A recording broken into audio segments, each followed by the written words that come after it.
Mateus, capítulo 26, versículos 14 a 30.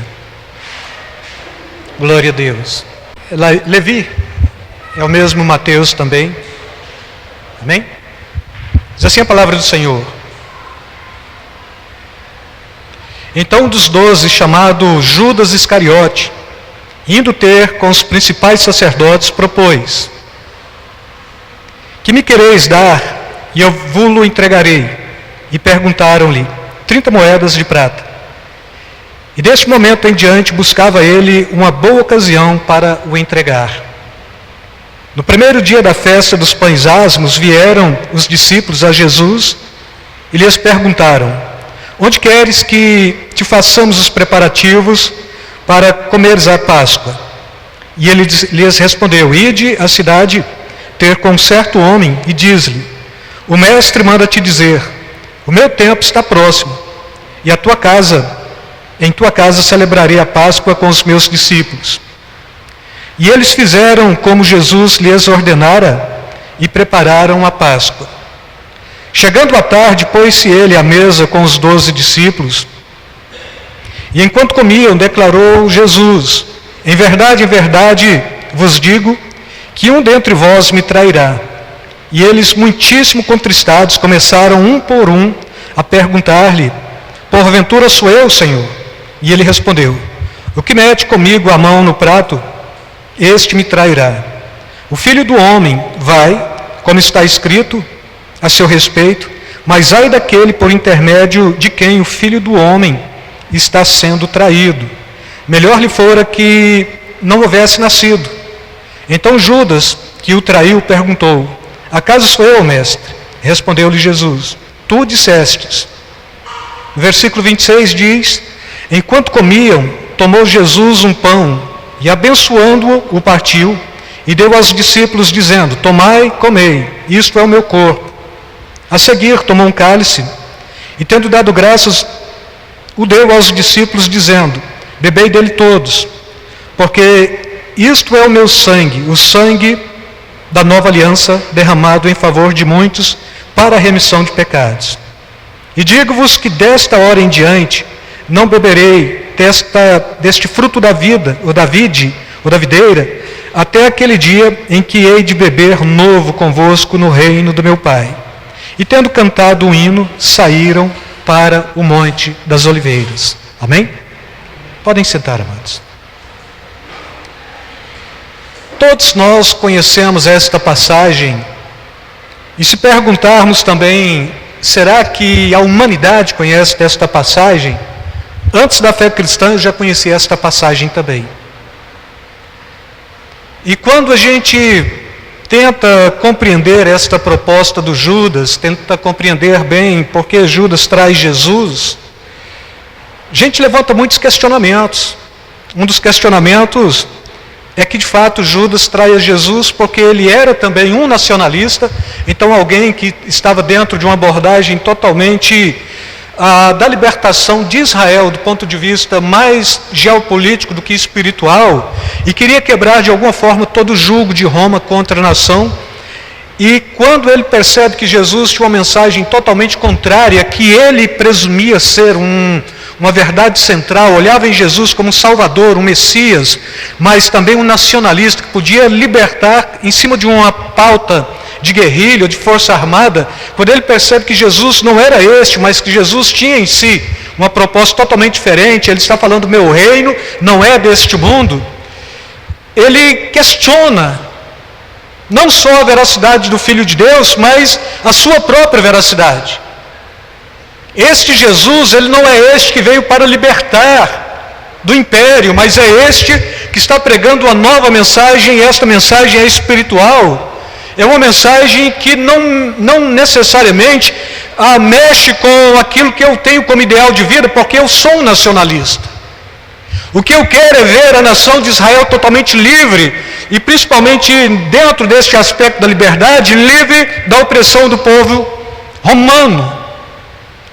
E ele, com muita facilidade, ele vende Jesus, ele vai aos principais, ele entrega Jesus, E 30 moedas de prata é o equivalente ao valor que ele entrega a Jesus. Agora, ironicamente, irmãos, estas 30 moedas já estavam profetizadas e o contexto aqui não é o valor, mas sim a consciência de presumir algo. Ele entrega a Jesus, e quando a gente tenta atualizar estas 30 moedas de prata para os dias atuais, é próximo de 186 a 250 dólares.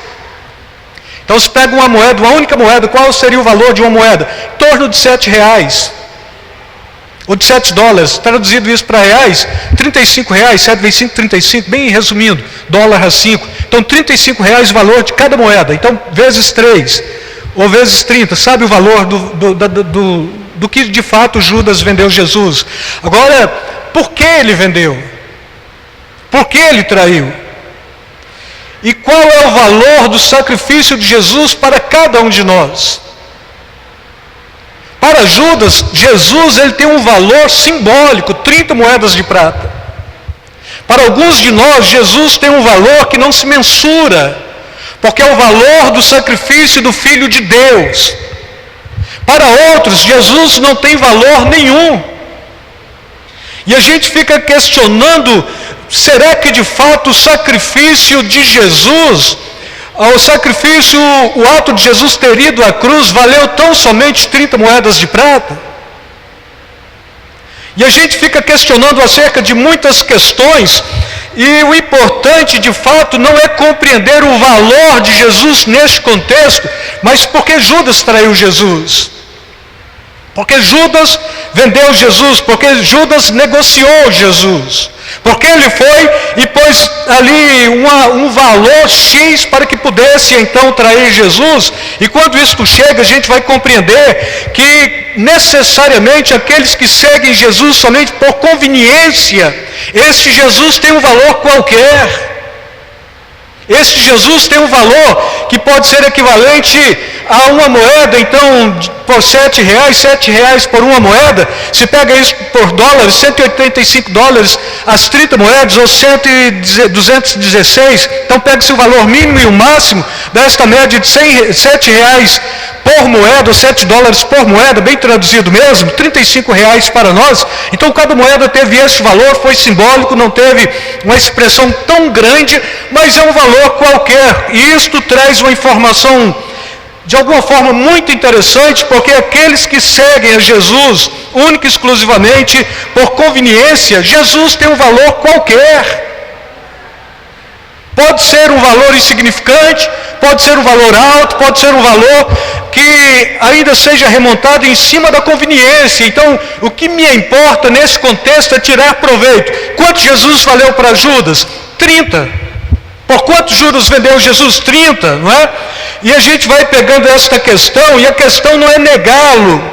A questão é perceber que quando nós julgamos donos da situação, o que Jesus é para nossas vidas pode não ter valor nenhum.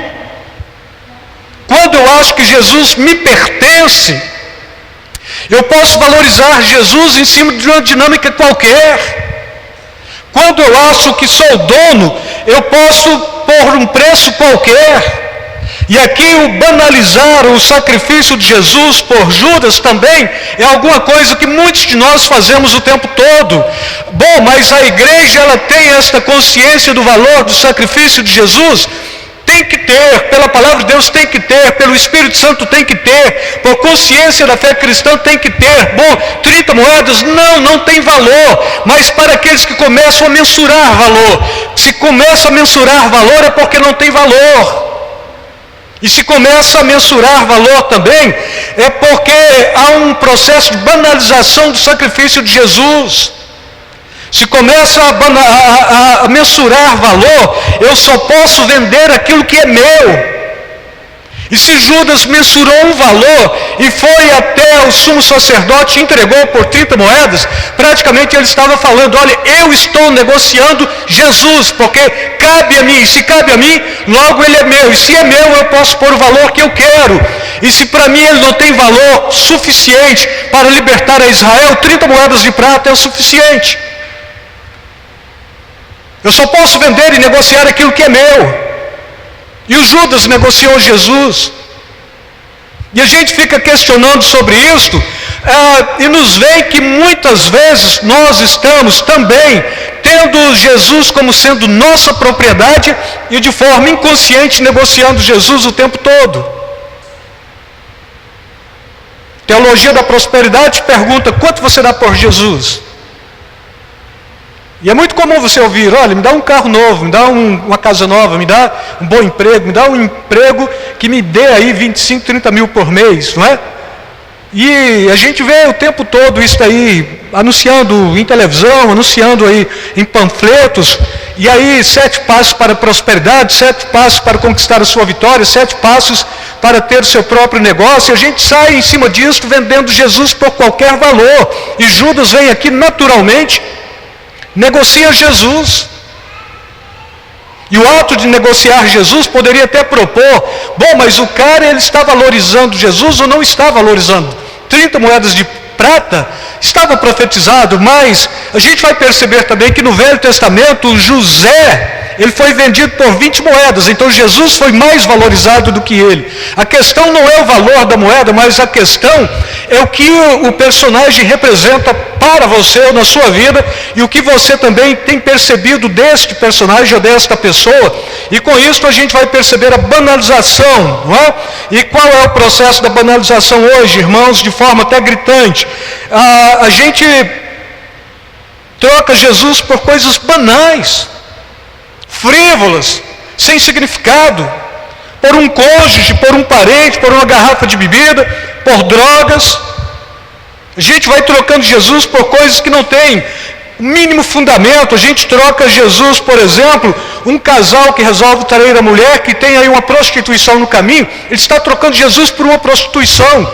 Ou a mulher que resolveu trair o marido, aquele mendigo, por exemplo, ele está famoso, porque é inversão de valores. Que tipo de inversão de valores? Pega um cara que tirou proveito de uma mulher, ou se não tirou também, e hoje o cara é mito, e o camarada, o esposo, tem que estar aqui criando circunstâncias para remediar situações, porque enquanto o mendigo está sendo aí entrevistado por rádios e mais rádios e televisão, o cara, ele está totalmente aqui sendo achovalhados por críticas, por ironia. Então um marombado que a mulher resolveu abandonar para estar com o mendigo, e a gente vai percebendo que tem uma inversão de valores muito grande na nossa sociedade, e dita sociedade cristã.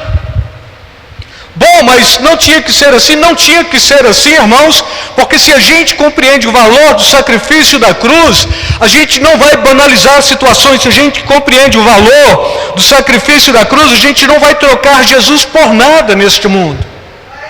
Vale um cônjuge? Para alguns valem, porque quantos não negaram a fé em detrimento de um casamento bem arrumado, bem estruturado, que traz aí uma garantia de dividendos para o futuro? Por uma boa amizade, tem quem troca Jesus por uma boa amizade, por uma colocação, um status, tem. É bíblico isso? É bíblico. Qual é a sentença? Jesus está falando: olha, é melhor que amarrasse uma corda, uma pedra de mó no coração e precipitasse no mar. Uma pedra de mó, ela pesa entre 40 a 60 quilos. Então amarra isso no pescoço, joga dentro d'água, perece. Porque vai ser um pouco mais complicado para este que traiu a Jesus. E aí a gente fica questionando: mas será que a gente não tem direito, irmãos? A clientela sempre tem direito em estabelecimentos. Aqui dentro não é um estabelecimento aberto ao público onde o cliente tem razão. Não é. Não tem a BIC aqui como selo de qualidade. Quem somos nós? Pessoas que foram remidas pelo sangue de Jesus. Pessoas que compreenderam que o mais importa ser servo, discípulo e filho, do que de fato estar aqui determinando ou então arrogando títulos, nomenclaturas e normas para se enquadrar. Então quem somos nós? Pessoas que se colocam na postura de servo. Servo reclama, o servo não discute. Ele não reclama. Existem aqueles que trocam Jesus até mesmo por uma igreja. Bom, mas eu acho que eu não troquei Jesus por igreja. Mesmo porque onde se fala de Deus é de Deus. Não é, irmãos. No diabo, no inferno, se fala de Deus.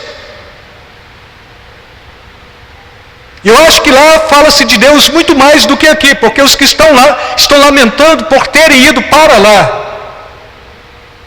Então a gente tem que ter consciência moral, ética cristã, normativa.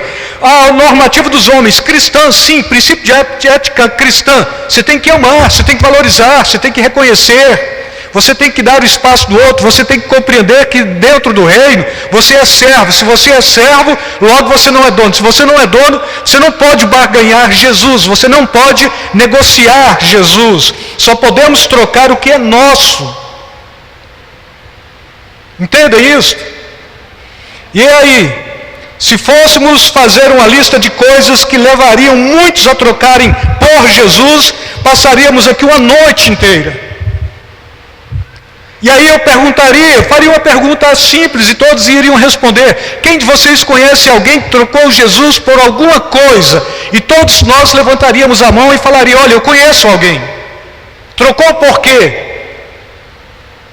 Ou pelo quê? E a gente começaria a criar aqui uma nomenclatura. Trocou por isso, trocou por um carro, trocou por um status, trocou por um nível superior, supostamente superior, porque se troca Jesus por um nível superior, não é superior.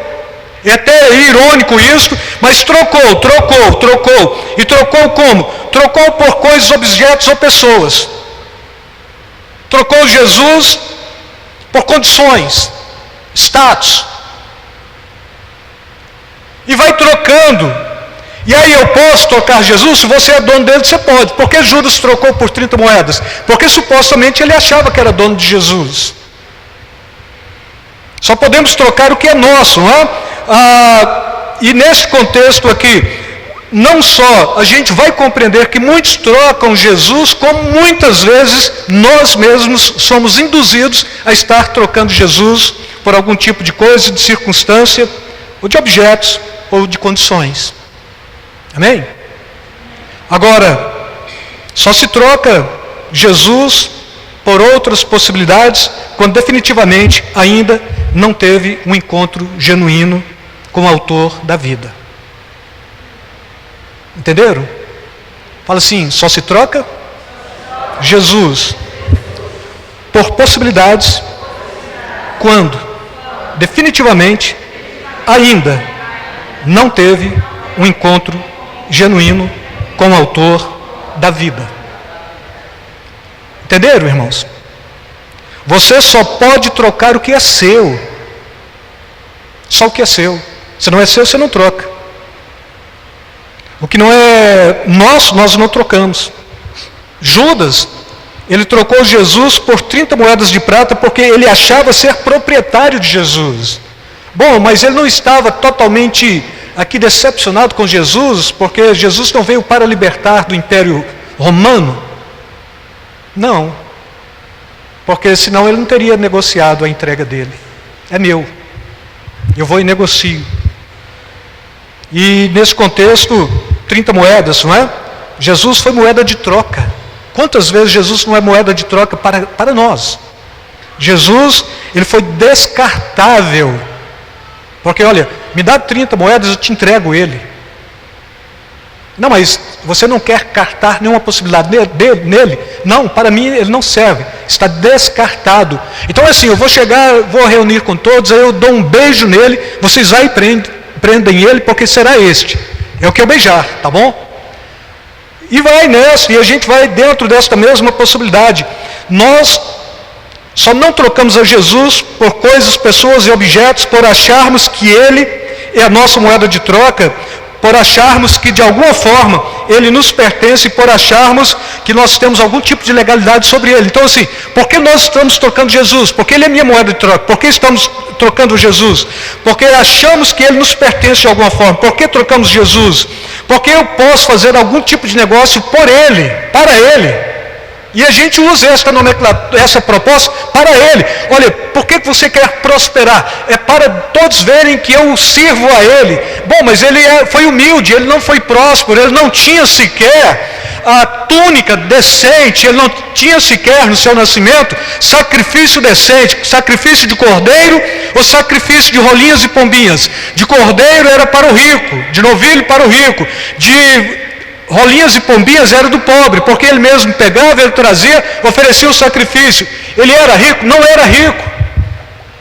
Ele incentivou alguém a ser rico? Incentivou, sim. De que forma? Vendendo tudo. Então você pega tudo que tem, você vai e vende e compra esse campo aqui que tem uma pérola de grande valor. Ou seja, qual é a riqueza do cristão? A riqueza do cristão é a glória de Deus em Cristo Jesus. Tem outra possibilidade? Não tem. E se a gente cria outra possibilidade? É sua, não é de Deus. E aí a gente vai olhando Jesus como objeto de troca, né? Um homem, ele separa de uma mulher ou vice-versa, porque ambos acham serem propriedades um do outro. Então, por que um casal divorcia? Porque um é propriedade do outro. Então vamos ali, eu quero abrir mão de você, vamos no cartório? Vamos, está aberto. Isto é divórcio, não é? Agora, o reino de Deus não é assim, irmãos. Quando nós estamos falando do reino de Deus, Jesus não é seu, a glória de Deus não é sua, o reino de Deus não é nossa propriedade, somos nós que pertencemos a Ele. Ele morreu por nós, por cada um. Ele pagou alto preço. A inversão de valores tem profanado a fé cristã. Agora, como a inversão de valores tem profanado a fé cristã? Quantos de fato teve uma conversão genuína? Se a gente falar isso, pode dizer, crente, sou crente. Aceitou Jesus de verdade? Sim, aceitei Jesus de verdade. Agora, compreendo, você aceitou Jesus ou Ele te aceitou?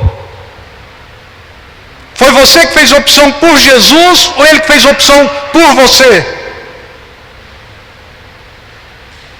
A Bíblia está falando que Ele te amou primeiro. A Bíblia está falando que Ele morreu por você desde antes da fundação do mundo. Porque Jesus é aquele que foi entregue como Cordeiro de Deus desde antes da fundação do mundo. Sou eu que escolho Ele. A gente aprendeu isso, mas a Bíblia diz que Ele me escolheu e Ele me nomeou para que eu pudesse ir e produzir frutos. Então eu não escolhi ninguém. E aí, bom, mas esta é uma mensagem de teologia calvinista? É uma teologia bíblica, irmãos. Olha, eu quero aceitar a Jesus. Você não quer aceitar a Jesus. Ou você se converte pela pregação do Evangelho, ou você não converte. Bom, mas eu levanto a minha mão e aceito a fé cristã. Para quê? Porque eu quero ser próspero. Não funciona assim. Porque eu quero poder mostrar que eu tenho uma religião institucional na empresa que eu trabalho. Não funciona assim também.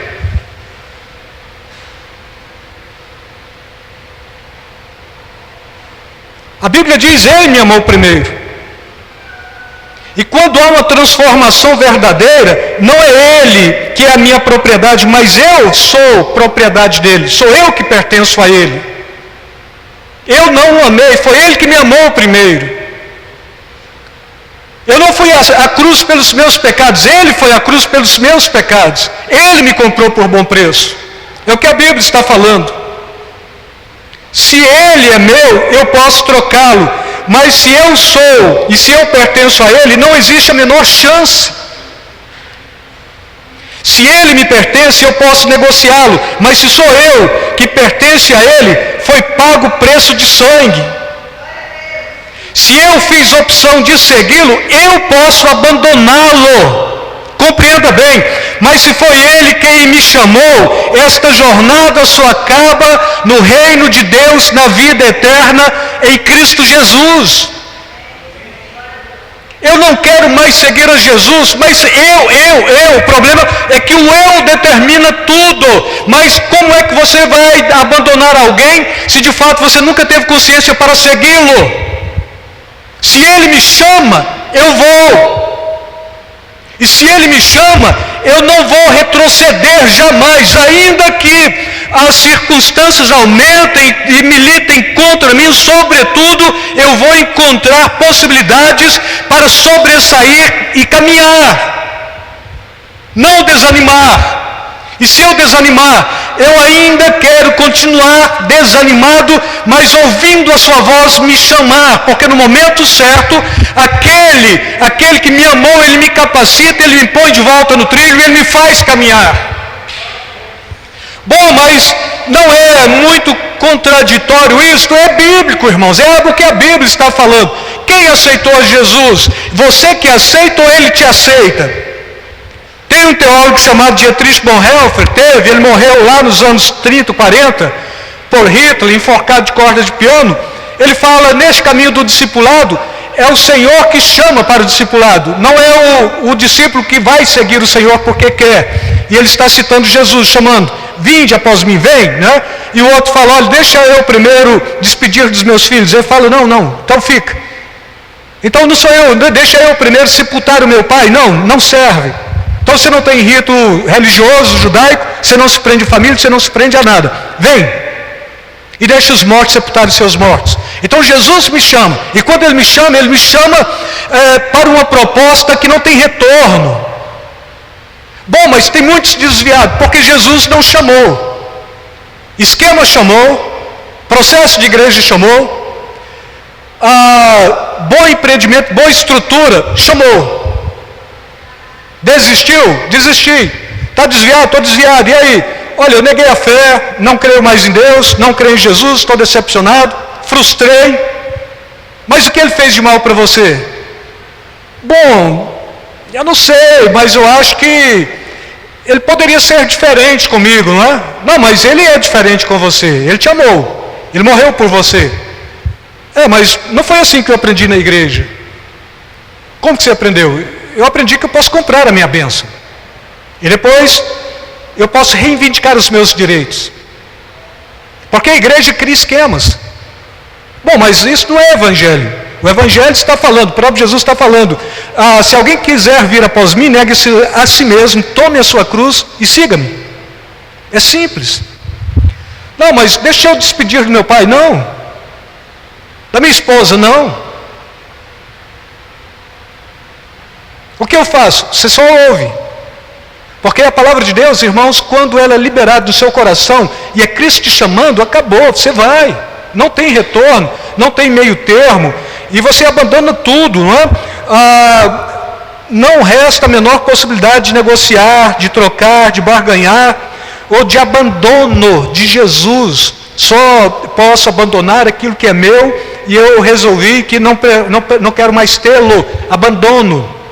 Mãe que abandona filho, pai que abandona esposa e filhos, filhos que abandonam pais.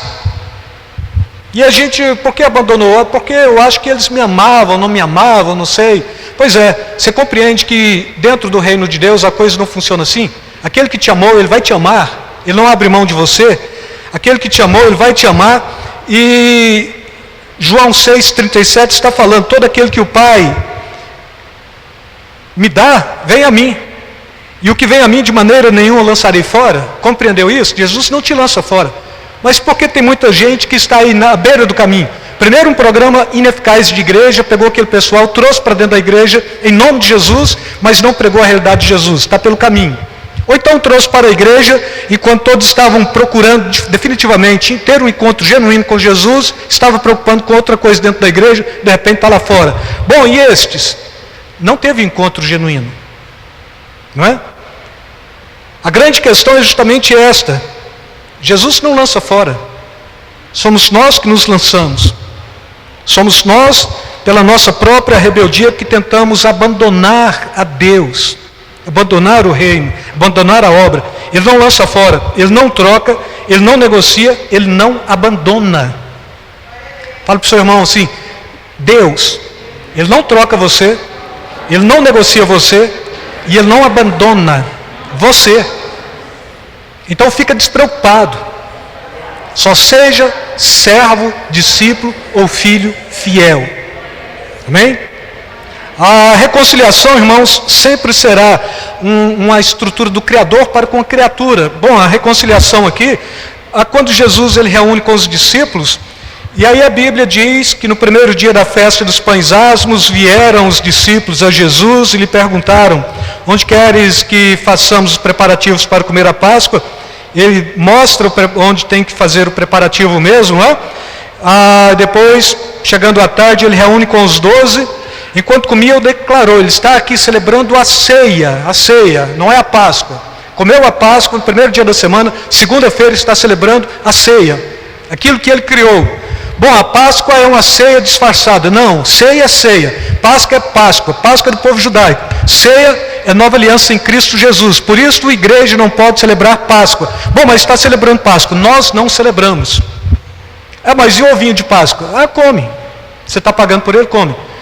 Mas não celebra o coelhinho não, porque o coelho não vai resolver o seu problema. E aí, Jesus foi à cruz pelos meus pecados. O que foi isso? Foi uma reconciliação. Ele me reconciliou com Deus. Partiu de quem? De mim para com Deus ou de Deus para comigo? Eu me reconciliei com ele ou ele se reconciliou comigo? Amém? Quem reconciliou com quem? Deus conosco? Eu com Deus? Alguns acham que sim, eu reconciliei, não é? Deus conosco, irmãos. E aí quando ele reconcilia justamente trazendo esta proposta da criatura sendo redimida pelo Criador, não da criatura buscando encontrar o seu Criador. É Deus que vem a nós, não somos nós que vamos a Deus. E aí a gente vai percebendo quanta coisa fica contraditória ao mesmo tempo simples, fácil.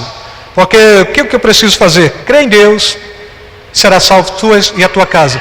Dentro de qual teologia? Não, dentro daquilo que o Espírito Santo propôs no seu coração pela palavra de Deus. Me confrontou, logo eu criei e aceitei a fé cristã, não é? Esta fé é minha? É bom, alguns dizem que não, eu não posso ter fé porque a minha fé ela está totalmente degenerada. E outros dizem, não, você pode ter fé. Não quero entrar nesse contexto. O importante é que todos temos fé. E esta fé pode te confrontar para a salvação. E quando aceita Jesus, o Espírito Santo toma frente nisso. Isso é fato, não é? E a reconciliação, ela acontece. Judas o traiu por pensar ter direito sobre ele. Ele é que tem direito sobre nós.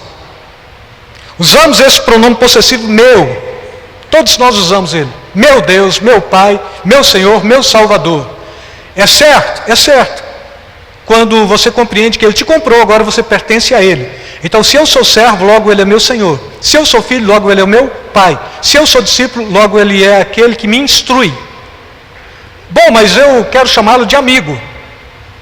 Ainda conversando com a Graça agora à tarde, falei, olha, para chamar Deus de amigo, você tem que conhecer muito e tem que ter muita intimidade.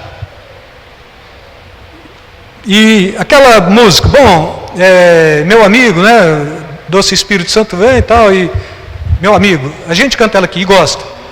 Tá certo? Tá certo, mas tem que ter muita intimidade. Porque o Espírito Santo, ele faz esse papel de mediador, ele consola, ele é amigo fiel mesmo. Amigo fiel, acho que a música é isso, né? Tá certo, certo, mas o meu relacionamento com Deus é como amigo? Não.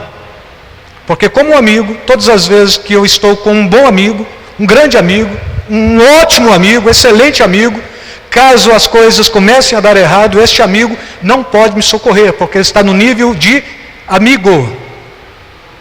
E aquele que está no nível de pai, ele está em cima. Ele está vendo, ele está percebendo. Quem tem criança pequena aqui? A criança vai cair, é o amiguinho dele que segura ou o pai? Se o amiguinho tentar segurar, 2 caem. O pai vem e segura. E olha que se o pai tem aqui uma disposição muito rápida, ele segura os 2.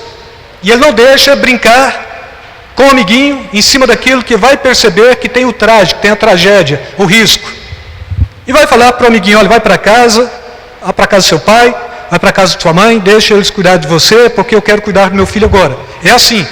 E se a gente vai para uma festinha, os amiguinhos estão todos juntos, os pais estão ali supostamente celebrando, porque os amiguinhos estão todos juntos, mas todos estão voltados, porque na menor possibilidade de uma das crianças começar a ter problema, o pai vem, a mãe vem aqui, vem mesmo com ciúme, porque é o meu filho, o grandão que diz amiguinho quer bater nele, ele que é grandão está querendo bater no menor. Bom, e como pai eu não vou deixar ele apanhar do grandão e nem bater no menor. Se o pai tem juízo, ele vai falar o seguinte: então o que eu não quero para o meu filho, eu não vou proporcionar ao outro. Se o pai não tem juízo, ele vai falar: olha, meu filho pode bater no menor, porque o grandão vai bater nele. Essa é uma dica da vida. Começou lá na escola, quando ele estava estudando, quando eu estava estudando, os grandões me batiam, batiam nos menores, agora instruía a minha família para fazer o mesmo. Certo? Não sei se é certo ou errado, mas a questão é quando se relaciona com Deus. Ele é pai, você é filho. O que é amigo, só é amigo. Pode ajudar? No máximo caminhar juntos. Porque quando precisa de ajuda, quando a coisa não dá certo, então tem que ser aquele que tem a dimensão de pai, aquele que pode. A palavra pai, ela traz um significado bem interessante, que está voltado mais para a fonte. Fonte. Então uma cachoeira bem forte, correndo água, aquilo é próximo do que a gente traduz para pai. E é aquele que protege, aquele que ampara, aquele que sustenta, aquele que acode. Então a gente vai compreender Jesus nesta dinâmica. Ele é o amado do Pai, ele é o filho do Pai, ele é o enviado do Pai, ele é o irmão mais velho, mas também ele é o irmão único. Então, como unigênito do Pai, ele é o único filho de Deus. Como primogênito do Pai, é o irmão mais velho. Como irmão mais velho, ele nos conduz também nesta mesma dimensão, porque o Pai está olhando, como o único do Pai, gerado pelo Pai. Então, ele é o nosso Senhor também. E nesta proposta a gente vai caminhando sob proteção o tempo todo, amparo o tempo todo. E aí a gente vai perceber, irmãos, que Ele é o meu Senhor, Ele é o meu Salvador, Ele é o meu Mestre, Ele é o meu Pai. Ele pode ser o meu amigo? Sim, no início da relação. E depois, logo ele foge desta relação, porque a relação tem que ser esta, de cima para baixo. Porque senão logo eu vou bater nas costas dele e vou querer propor coisas indecentes para ele realizar para mim. Agora, como Deus, é Ele que determina, é Ele que propõe. Então, a reconciliação sempre será do Criador para com a criatura. E assim, irmãos, mas quando Ele é o Senhor, quando Ele é o Salvador, quando Ele é o Mestre, quando Ele é o Pai e quando Ele é Deus, a relação sempre será de quem está em cima ou acima de nós, pode socorrer, pode salvar, pode curar, pode restaurar, pode ordenar a nossa vitória e pode decretar o nosso triunfo. Bom, mas sou eu que decreto a minha vitória. Eu aprendi assim: você não decreta nada. Nada. No máximo, com bom juízo, você decreta para Satanás a derrota dele. E com muita inspiração bíblica, e com muita unção do Espírito Santo. O Judas está falando aqui do arcanjo que não questionou Satanás, ele não ordenou. Antes ele está falando: olha, o Senhor te repreenda. E aí a gente cria esta cultura de uma igreja que a gente determina, a gente decreta, eu quero a minha vitória, eu quero o meu triunfo, porque eu quero, senão eu fico raivoso. Eu quero porque senão eu fico manhoso, eu quero porque senão eu vou embora. E aí Jesus vai falar: bom, você quer ir? Pode ir. Você quer fugir? Pode afastar. E quando ele fala isso, ele está falando ainda no Evangelho de João, e depois ele olha para os 12 e fala: e vocês também não vão?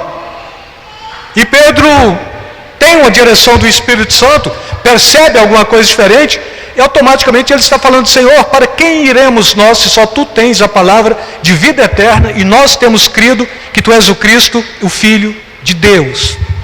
Então para onde iremos nós, irmãos?